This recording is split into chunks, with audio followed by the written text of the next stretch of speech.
दिनै 20 जुन नोंथांमोना मिथिगौना दिनैनि सानखौ मानि थाखाय फालिनाय जायो?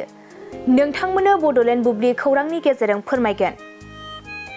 दिनैनि सानखौ इन्टारनेशनेल नाइस्टेगमास डे महरै फालिनाय जायो।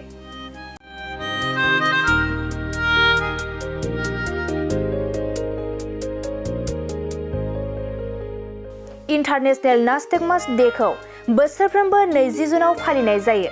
हादर गेजेरारि नाइस्टेगमास साना नाइस्टेगमासनि बागै सांग्रांथि लाबोनो थाखाय फालिनाय जायो। बेनि थांखिया जाबाय सोलोंथाइनि थाखाय आगजुफोर, फुंखाफोर आरो खाबुफोरखौ सिगां फारसे लाबोनाय।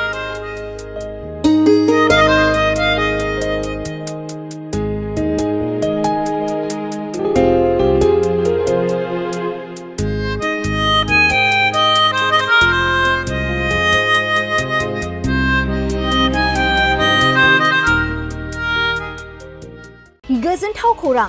क'क्राझार सहरनि जेडि र'डजों नांजाबनाय गोजोनपुरी रयेल एनफिल्ड श'रुमनि गोजौआव थानाय सेन्ट्रेल भारत सेबक समाजजों गनायथि होजानाय आइ-आफा बिएम इनस्टिट्युट अफ पेरामेडिक्सआ नोंथांमोननो लानानै फैदों देहा जोथोन लाखिनायनि माखासे आयदा।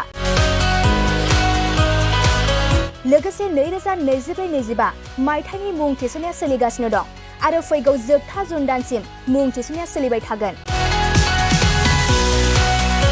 12 एबा HS नि उथ्रिसारनाय बिजाथि एबा फरायसाफोरा बे पेरामेडिक्सआव गावारि सोलोंथाइखौ लानो हागोन।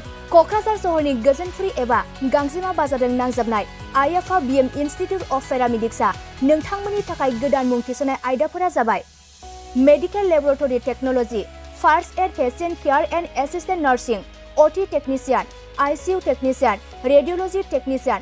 बेफोर कर्सखौ 2 बोसोरनि गेजेरावनो आबुं खालामनानै BSS जों गनायथि होजानाय डिप्ल'माखौ लानो हागोन।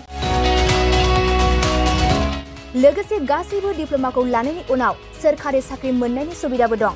जुदि नोंथांमोना बेफोर कर्सनि थाखाय गोदानै मुं थिसननो गोसो दंब्ला आइ-आफा बिएम इनस्टिट्युट अफ पेरामेडिक्सनि 9395899391 एबा 9821663110 मबाइल नम्बराव थोंजों सुलाद लाहरनो हागोन।